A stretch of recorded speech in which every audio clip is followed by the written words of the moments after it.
Hey everyone, this is Conscious Sharon. Well, right now you're just listening to my voice. There's no picture because it's dark in my bedroom and I'm not turning on the light. Anyway, just wanted to touch bases with everyone and just want to share with you why I feel that meditation is really important. We hear that word a lot, and what does it mean?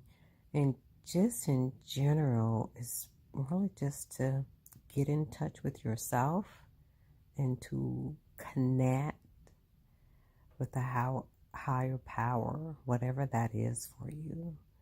And if your higher power is yourself, then let it be. But the reason for me that meditation is really important, and one of the reasons that I encourage others to meditate, is we think that we know who we are, and we really don't. We only know a fraction of who we are. Somewhere in life, or as life happens, as we experience life, I kind of call it debris get attached to us and we don't even know it. There was I'm not going to say a period, but I came to a realization at one point in my life that I lost myself. And just to give you a little background, about me is that, grew up single parent household, integrated middle, high school, and went to college. I have a master's degree. I'm a licensed clinical social worker. Been in the field for many years. I've had a good life. I wouldn't say I can't really think of anything bad that has happened to me. However, some things have come up that I didn't remember. I'll say that. But overall, I've had dark storms. I say just like everybody else. But we'll work through those. But as pertaining to meditation, and just to go back for a minute, how I realized that I had lost myself. Because again, when you're in it, you have no idea. You're walking through life as if it is. You are who you are. I was talking to an old friend, and the person said something, can't even remember what the person said. And I'm like, what did you say? And they weren't talking about me. They were just being, themselves. But with whatever they were saying, it reminded me, of how I used to be. I'm like, I used to be that way. I used to talk that way. And by nature, for anyone who knows me on a personal level or just have conversation with me, I'm a very deep person anyway. And so for me to lose myself, it's like, holy crap. And so I'm like, I got to get back to my roots. and even for, I guess you could say, for things to peel off or whatever. And again, I can't even tell you how it happened, when it happened, how long it was so. Can't blame nobody, because again, I had no idea that I was in it. And the only thing that I will encourage people is, and it could be subtle. I'm pretty sure it was subtle. That's why I did not notice it myself.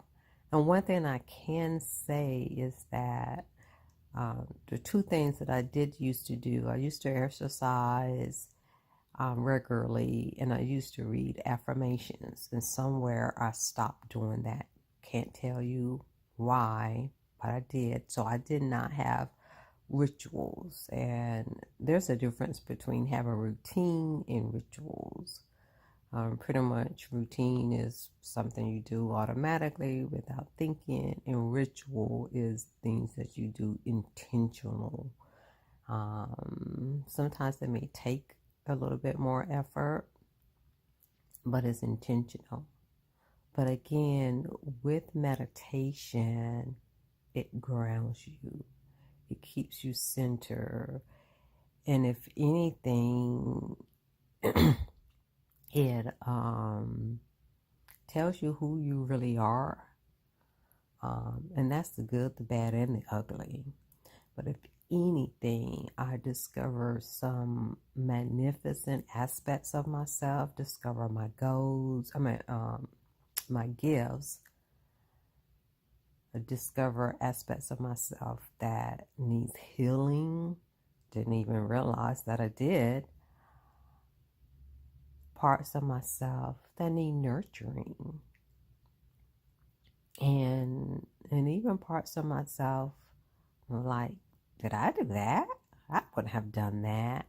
And I know that on a conscious level, there'd be things I wouldn't do, or even things more so probably thought than do, and even in doing, it's automatic reaction, which comes from, again, the debris of life. And we really don't realize things from our childhood. And I like to say, everyone doesn't experience trauma. So I just call them experience, and you may not perceive them that way. However, I've always been a sensitive person.